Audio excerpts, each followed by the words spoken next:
സ്നേഹത്തോടെ മിനീസ് കിച്ചണിലേക്ക് ഹാർദമായ സ്വാഗതം.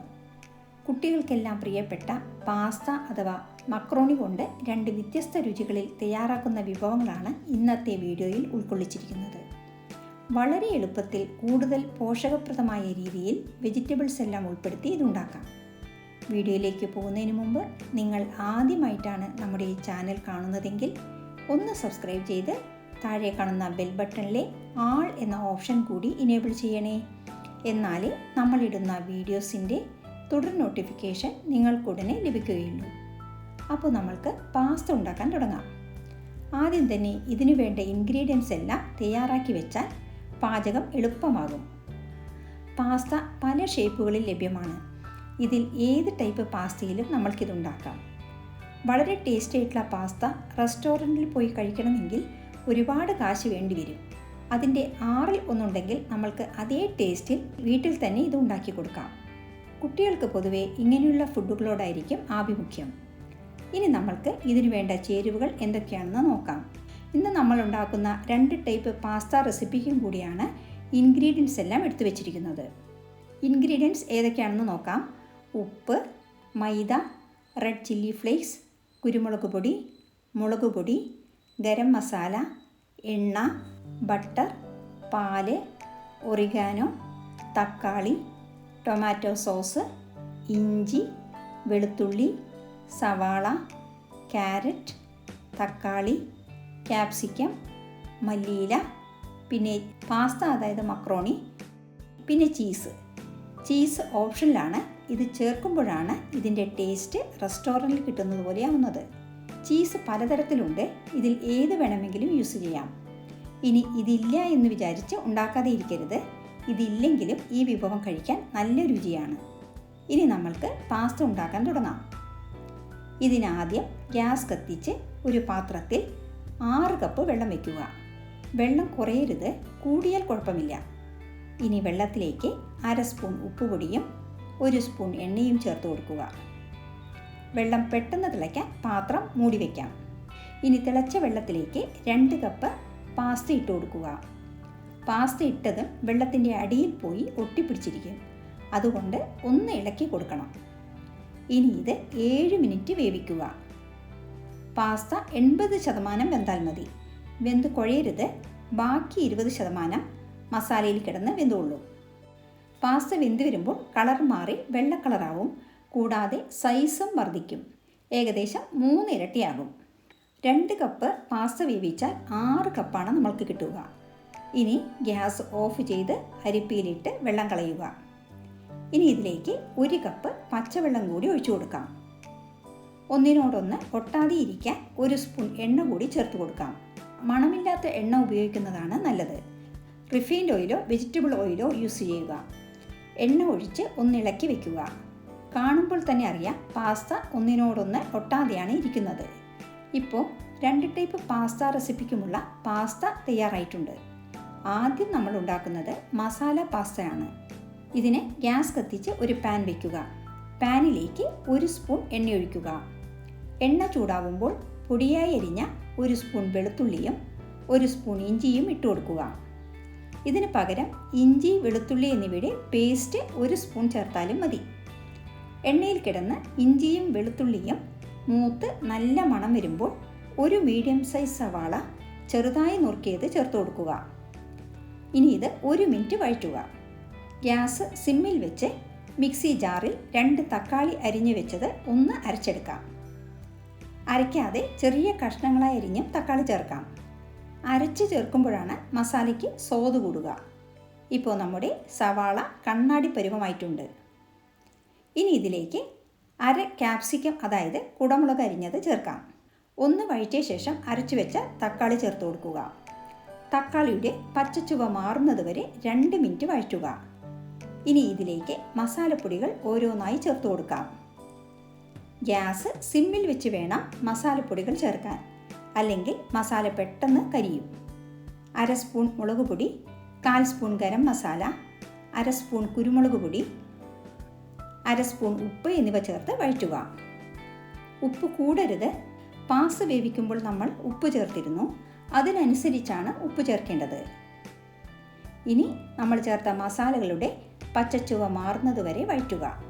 പെരിഞ്ജീരകത്തിൻ്റെ സ്വാദ് ഇഷ്ടമുള്ളവർക്ക് 1/2 സ്പൂൺ പെരിഞ്ജീരകപ്പൊടി ചേർക്കാവുന്നതാണ്. ഇനി ഇതിലേക്ക് 2 ടേബിൾ സ്പൂൺ ടൊമാറ്റോ സോസോ ടൊമാറ്റോ കെച്ചപ്പോ ചേർത്ത് കൊടുക്കുക. സോസുകളിൽ എല്ലാത്തിലും ഉപ്പുണ്ടാവും. ഇനി ഇതിലേക്ക് 1/4 കപ്പ് വെള്ളം ചേർത്ത് തിളപ്പിക്കുക. ലേശം വെള്ളത്തോടു കൂടിയുള്ള മസാലയാണ് നമ്മൾക്ക് വേണ്ടത്. ഉപ്പെല്ലാം കറക്റ്റാണോ എന്ന് നോക്കുക. ഇനി കുറവാണെങ്കിൽ കുറച്ച് ഉപ്പിട്ട് കൊടുക്കുക. നമ്മൾ ചേർത്ത ഉപ്പിൻ്റെ അളവ് കറക്റ്റാണ്. മസാല കുറുക്കുമ്പോൾ വേവിച്ച പാസ്ത 3 കപ്പ് ചേർത്ത് കൊടുക്കുക. ഇനി മസാല പാസ്തയിൽ പൊതിഞ്ഞു വരണം. നല്ലപോലെ ഇളക്കി മിക്സ് ചെയ്തെടുക്കുക. മസാല പാസ്തയിൽ പൊതിഞ്ഞ് വെള്ളമെല്ലാം വറ്റിയാൽ ഗ്യാസ് ഓഫ് ചെയ്യുക. ഇനി 2 സ്പൂൺ മല്ലിയില അരിഞ്ഞതിട്ട് അലങ്കരിക്കാം. ഇനി ഇത് നമ്മൾക്ക് ഒരു സെർവിങ് പ്ലേറ്റിലേക്ക് മാറ്റി സെർവ് ചെയ്യാം. ആവി പറക്കുന്ന ചൂടിൽ നമ്മുടെ പാസ്ത കഴിക്കാൻ സൂപ്പർ ടേസ്റ്റാണ്. ഇത് ചൂടോടെയാണ് കഴിക്കേണ്ടത്. ഇതിൻ്റെ കൂടെ നമ്മൾക്ക് ടൊമാറ്റോ സോസ് കൂടി വെച്ച് കൊടുക്കാം. റെസിപ്പി ഒരു പ്രാവശ്യം ഉണ്ടാക്കിയാൽ ഈ ടേസ്റ്റ് ഇഷ്ടപ്പെട്ട് നിങ്ങളിത് അടിക്കടി ഉണ്ടാക്കും. കുട്ടികൾക്ക് ഇത് ഇഷ്ടമാവുമെന്നതിൽ യാതൊരു തർക്കവുമില്ല. ഒരു പ്ലേറ്റ് വെച്ച് കൊടുത്താൽ അത് കാലിയാവുന്നത് തന്നെ അറിയില്ല. ചെറിയ അളവിലാണ് ഞാൻ ഇതുണ്ടാക്കിയത്. നിങ്ങൾക്ക് നിങ്ങളുടെ കുടുംബാംഗങ്ങളുടെ എണ്ണത്തിനനുസരിച്ച് ഇതുണ്ടാക്കാം. അതിനനുസരിച്ച് ചേർത്ത എല്ലാ ഇൻഗ്രീഡിയൻസും കൂട്ടുകയോ കുറയ്ക്കുകയോ ചെയ്യണം. ഈ റെസിപ്പി എല്ലാവർക്കും ഇഷ്ടമായില്ലേ? ഇനി രണ്ടാമതുണ്ടാക്കുന്നത് ഇതിനേക്കാൾ ടേസ്റ്റിലുള്ള പാസ്ത ഇൻ വൈറ്റ് സോസ് എന്ന വിഭവമാണ്. ആദ്യമുണ്ടാക്കിയ മസാല പാസ്തയ്ക്ക് വേവിച്ച പാസ്തയിൽ നിന്നും പകുതിയെ നമ്മൾ എടുത്തിരുന്നുള്ളൂ. ബാക്കി പകുതി പാസ്ത കൊണ്ടാണ് രണ്ടാമത്തെ ഈ വിഭവം ഉണ്ടാക്കുന്നത്. കുറച്ച് പച്ചക്കറികൾ വഴറ്റി ചേർത്താണ് ഇതുണ്ടാക്കുന്നത്. പച്ചക്കറികൾ ചേർക്കാതെയും ഇതുണ്ടാക്കാം. പച്ചക്കറികൾ വഴറ്റാൻ ഗ്യാസ് കത്തിച്ച് ഒരു പാൻ വയ്ക്കുക. പാൻ ചൂടാവുമ്പോൾ 1 സ്പൂൺ ബട്ടർ ചേർത്ത് കൊടുക്കുക. ബട്ടർ ഉരുകി തുടങ്ങുമ്പോൾ 1/2 സവാള ചെറുതായി മുറിച്ചത് ചേർത്ത് കൊടുക്കുക. ഒന്ന് വഴറ്റിയ ശേഷം ഒരു ക്യാരറ്റ് ചെറുതായി മുറിച്ച് വഴറ്റുക. ഒന്ന് ജസ്റ്റ് വഴറ്റിയാൽ മതി.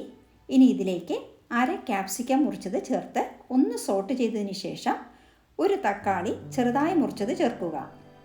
ഇനി ഇതിലേക്ക് 1/2 സ്പൂൺ ഉപ്പ് കൂടി ചേർത്ത് വഴറ്റുക. ഇത് ഒരുപാട് വേവിക്കരുത്. പച്ചക്കറികൾ കുറച്ച് ക്രഞ്ചിയായി കിടക്കുന്നതാണ് നല്ലത്. 1 മിനിറ്റ് വഴറ്റിയതിന് ശേഷം ഗ്യാസ് ഓഫ് ചെയ്ത് വഴറ്റിയ പച്ചക്കറികൾ മാറ്റിവെക്കുക. ഇനി ഗ്യാസിൽ അടി കട്ടിയുള്ള ഒരു പാൻ വയ്ക്കുക. പാനിലേക്ക് 1 സ്പൂൺ എണ്ണ ചേർത്ത് കൊടുക്കുക. വെണ്ണയ്ക്ക് പകരം മണമില്ലാത്ത റിഫൈൻഡ് ഓയിലും ഇതുണ്ടാക്കാം. പക്ഷേ ടേസ്റ്റ് വെണ്ണയിൽ ഉണ്ടാക്കുമ്പോഴാണ്. ഇനി ബട്ടർ ഉരുകുമ്പോൾ പൊടിയായി എരിഞ്ഞ 1 സ്പൂൺ വെളുത്തുള്ളി ചേർത്ത് കൊടുക്കുക. ഗ്യാസ് സിമ്മിൽ വെച്ച് 1/2 സ്പൂൺ മൈദ ചേർത്ത് വഴറ്റുക. മൈദയുടെ പച്ചച്ചുവ മാറണം, പക്ഷേ മൈദ കരിയരുത്. നല്ലപോലെ ഇളക്കി കൊടുക്കണം. ഇനി ഇതിലേക്ക് തണുത്ത 1/2 ലിറ്റർ പാൽ ഒഴിക്കുക. പാല് ഒന്നിച്ചൊഴിക്കേണ്ട, കുറേശ്ശായി ഒഴിച്ചു കൊടുത്താൽ മതി. ആദ്യം കുറച്ച് പാലൊഴിച്ച് മൈദാമാവുമായി കട്ടയില്ലാതെ കലക്കിയെടുക്കുക. ഗ്യാസ് സിമ്മിൽ വയ്ക്കാൻ പ്രത്യേകം ശ്രദ്ധിക്കണം. അങ്ങനെ ഘട്ടം ഘട്ടമായി പാൽ ചേർത്ത് കൊടുക്കുക. ഇനി ഇതിലേക്ക് 1 സ്പൂൺ കുരുമുളക് പൊടിയും 1 സ്പൂൺ റെഡ് ചില്ലി ഫ്ലേക്സും ചേർത്ത് കൊടുക്കുക. വറ്റൽ മുളക് മിക്സിയിലിട്ട് ഒന്ന് കറക്കിയെടുത്താൽ റെഡ് ചില്ലി ഫ്ലേക്സ് തയ്യാറാക്കാം. അല്ലെങ്കിൽ ഇത് ഷോപ്പുകളിൽ നിന്നും മേടിക്കുവാനും കിട്ടും. ഇനി നിങ്ങളുടെ കയ്യിൽ ഒറിഗാനോ ഉണ്ടെങ്കിൽ 1/2 സ്പൂൺ ചേർത്ത് കൊടുക്കാം. ഇതൊരു ഇറ്റാലിയൻ വിഭവമായതുകൊണ്ട് അതിൻ്റേതായ ചേരുവകൾ ചേർക്കുമ്പോഴാണ് കറക്റ്റ് അതേ ടേസ്റ്റ് കിട്ടുകയുള്ളൂ. ഇനി എല്ലാം നന്നായി മിക്സ് ചെയ്തെടുക്കുക. മൈദ ചേർത്തതുകൊണ്ട് പാല് 2 മിനിറ്റ് കൊണ്ട് തന്നെ കുറുകി വരും. കുറുകിയ പാലിലേക്ക് വേവിച്ച 3 കപ്പ് പാസ്ത ചേർക്കുക. കൂടെ നമ്മൾ വഴറ്റി വെച്ച പച്ചക്കറികൾ കൂടി ചേർത്ത് കൊടുക്കാം. കൂടുതൽ സ്വാദേറാൻ ചീസ് ചേർക്കുക. ചീസ് ഷീറ്റ് മുറിച്ചാണ് ഞാൻ ചേർക്കുന്നത്. നിങ്ങളുടെ കയ്യിലുള്ള ഏത് ചീസ് വേണമെങ്കിലും ചേർക്കാം. ഇനി ഇത് ഇല്ല എന്ന് കരുതി ഇത് ഉണ്ടാക്കാതെ ഇരിക്കരുത്. ചീസ് ഇല്ലാതെയും ഇതുണ്ടാക്കാം. ഇനി ഗ്യാസ് ഓഫ് ചെയ്യുക. പാനിൻ്റെ ചൂടിൽ തന്നെ ചീസ് ഉരുകിക്കൊള്ളും. ഇനി ഇതിലേക്ക് 1 സ്പൂൺ കുരുമുളക് പൊടി തൂവി കൊടുക്കാം.